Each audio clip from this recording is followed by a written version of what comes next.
Paddy Levens along with Daniel's Flyer 16-1 and bigger the rest. Steve Mellish is with Lydia Hislop. And when John Gosling was with us a few moments ago, he was sounding a note of caution about Dreamfield. I think particularly probably if he saw those odds. This horse hasn't raced for a while, not since 2016. He's had some problems. He showed similar form on both of his starts previously, a maiden at Nottingham and a conditions event at Newmarket. He won both of them, but that is 569 days since we last saw him on our race course. Absolutely. I mean, he looks great, but obviously it's a very, very short price. It's a very different type of race than the races he was winning as well. Yes, I think the first race did have 10 runners, but it's a much more sizable field. He's drawn 16. We'll have to see whether that turns out to be good or bad. And we just don't know enough about him. He was a very, very promising 2-year-old who we haven't seen since. Clearly he is the one horse in the race with the largest aspirations from Connections. He's got an entry in the Temple Stakes, the King's Stand, the Diamond Jubilee, the July Cup, so clearly they still think that he's got a lot of talent. Definitely, and he's also clearly the horse of the handicap that's had least chance to get a handle on how he is, and he might turn out he's much, much better, but he is priced accordingly, isn't he? He is indeed. This, of course, with a 15-strong field will mean that we'll get something of a clue, and again in the last race towards the Victoria Cup, and whether we want to be in a particular place on the track. Yeah, well, I guess 29 runners, the option of maybe staying or being far side will be more likely there. But yes, it will give us a clue, definitely. This in the last race, yeah. Let's talk about Raucus, who used to be trained by William Haggas and is now with Robert Cowell, has been since the start of the season. And this horse, in his day, was good enough to finish third in the Ben Goff Stakes. That was a couple of seasons ago. And last year was a very creditable eighth in the Wokingham over this course and distance. He's got loads of ability, always had loads of ability. He's never been easy to predict. He's a horse who's got more than one way of running, but he has got talent, and he certainly is capable of winning off 91.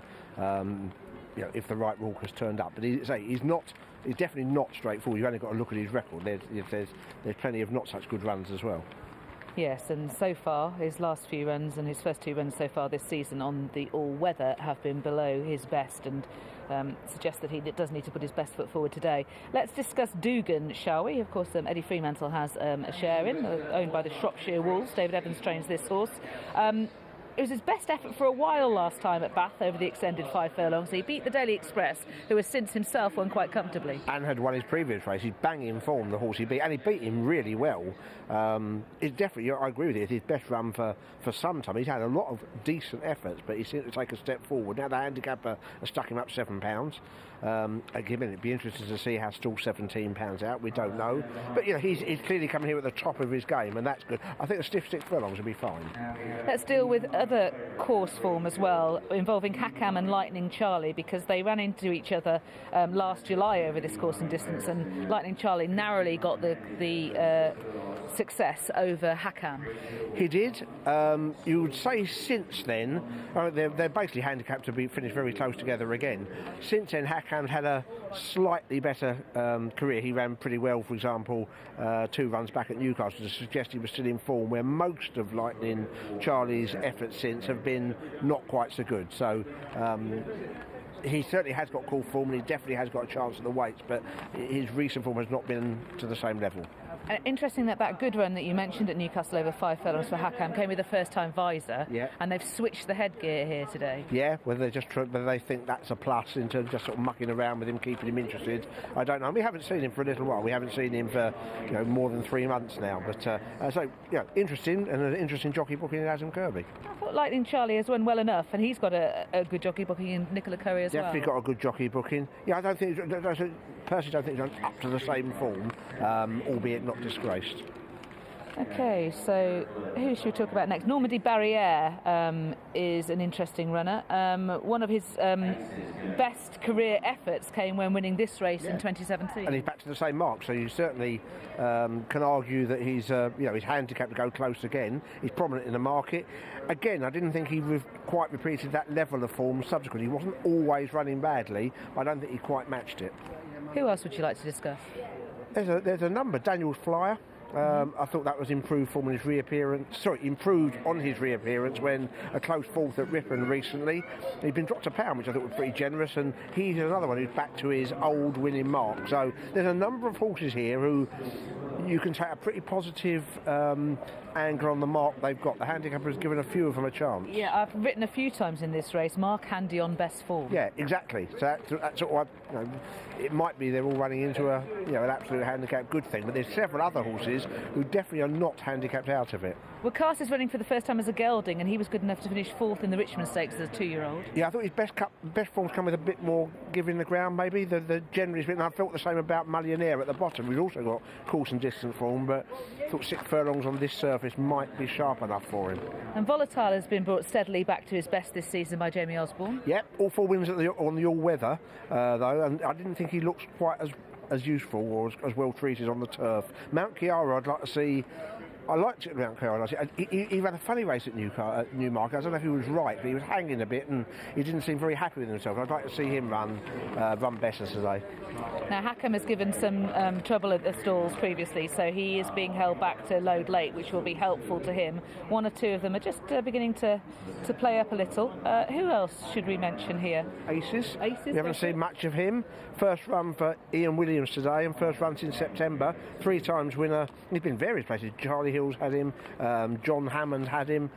He is likely racing unexposed, and some of his form reads pretty well. He was 3rd in the Champagne Stakes for Charlie Hills and 5th in a Group 3 Maison Lafitte for John Hammond, so on his best day. So an interesting runner, and Ian Williams is already having a good day. Didn't he had the Chester Cup with us, didn't he? So it's a nice sort of end to the evening. Consolation race. I thought he had the Chester Cup winner as well, didn't he? Did he? I think so. You might be right. Apologies. Okay. Right. Last one coming forward. So Dreamfield going off 11 to 10 on from stall 16. One from the right, they're off and they're racing. Dugan on the extreme right in the orange jacket alongside the all blue jacketed Dreamfield, this red hot favourite. Isolated on the left is Millionaire in the red colours. Down the centre races Lightning Charlie with Volatile. Normandy Barriere, last year's winner, is just slotting in behind Dreamfield with Dugan. They're followed in a red cap by Hackham, and in the red and white jacket hooded Highlander Claim. Aces is on the far side in brown and white spots. Wackass for Sheikh Hamdan alongside Daniel's Flyer just behind Silent Echo in the green and yellow jacket, and then Miracle of Medina and Raucous and Mount Chiara towards the rear of the field. So Dreamfield now getting across to the stand side running rail as they approach the final 2 furlongs alongside Normandy Barriere driven along Volatile 2, then Lightning Charlie, Hackham. Silent Echo is coming through with a promising run now from Miracle of Medina, but still it's Dreamfield holding sway as they run to the final furlong. Dreamfield, Volatile, Silent Echo is on the attack, so too Miracle of Medina. He has to shake up the favourite. Dreamfield still in the lead from Silent Echo, chasing hard, but Dreamfield, as the market suggested, is too good. Big runs from Silent Echo and Miracle of Medina, a bobber for second, and they were followed home by Volatile and Raucous. Well, Dreamfield remains unbeaten. Return the 10 to 11 favourite, strongly backed on his first run since 2016. On his handicap debut for a mark of 95, he's come over to the stand side rail and he's proved equal to these field of handicappers, and maybe those group targets will now be on the agenda for this horse. A winner for James Doyle and John Gosden, and that is a double for them on the day. A double for John Gosden rather on the day, and for James Doyle because he was on Society Power in our previous race. In second it was Silent Echo. I think the judge will confirm that in a moment. He's in a photo with Miracle of Medina, who's run really well in third, and Volatile has also switched his form from the all-weather onto the turf and has run really well in 4th place. The judge has just confirmed that Silent Echo is indeed second and Miracle of Medina third. Yeah, and in the end they finished pretty well strung out, and I guess the most worrying thing for Dreamfield is going to be tomorrow morning when they just check that he's okay, because he didn't have many worries in the race. He broke well. It seemed to be a plan for James Doyle to edge across to the far rail, and in truth he never really looked like getting beaten. He was always going well, and he's won this really emphatically, like a handicap good thing. So yeah, great start to his career. Let's hope we can see more of him this year. And he was chased home by a horse who was runner up over this course and distance before, so another one who's got good form. Good form at Ascot. And Miracle of Medina was a Group 3 winner as a 2-year-old. He won the Horace Hill. He's run pretty well in the blue and yellow colours coming through from the back. He's just come off the rail, but Dugan is behind the winner, and Miracle of Medina's edged off the rail to come and run through, and he's sort of chasing home the other two. Yeah, he had a fairly light campaign last year. He's been a decent horse in his time as well. And Raucous, who there was a bit of support for, he's done in the best of the closers. He's come from near last to finish fifth. Volatile, who's a lot of his forms on the all-weather, has run absolutely respectably here. We've got last year's winner Normandy Barriere, not that far behind. Yeah, it's clearly quite strong sprint form, but the winner is some way ahead of a mark of 95. Disappointments of the race, Dugan on the right-hand side there, who's just tracking the winner. You couldn't say he was in the wrong place because he's immediately behind the winner. Yeah, he was in trouble 2 furlongs out, and that wasn't good enough. Another good time, another time that's dipped below standard, we're told. So, we're clearly talking about fast ground. And Hakam was pushed along quite early. He was in trouble early, and Highlander Claim was far too keen out on the wing in the early stages. He was, and Wakas was a little bit disappointing as well. Today, he's first one since he's been gelded. He looked uncomfortable, I thought, from some way out. Encouragement for a high draw? Yes, but they rode to it, didn't they? That's where you're never quite sure where they're going to go. And from an early stage, maybe because James John in particular had that draw and he wanted to run there, they edged across to the stand rail. So certainly not a disadvantage, absolutely not a disadvantage. But they didn't really explore anywhere else, so it's hard to say.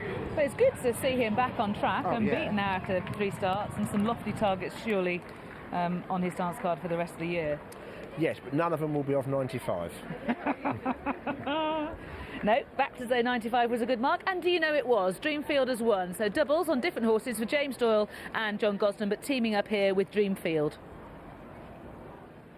Yes, never off a mark of 95 again. That was a lovely performance, and it was so good that it was almost the track records.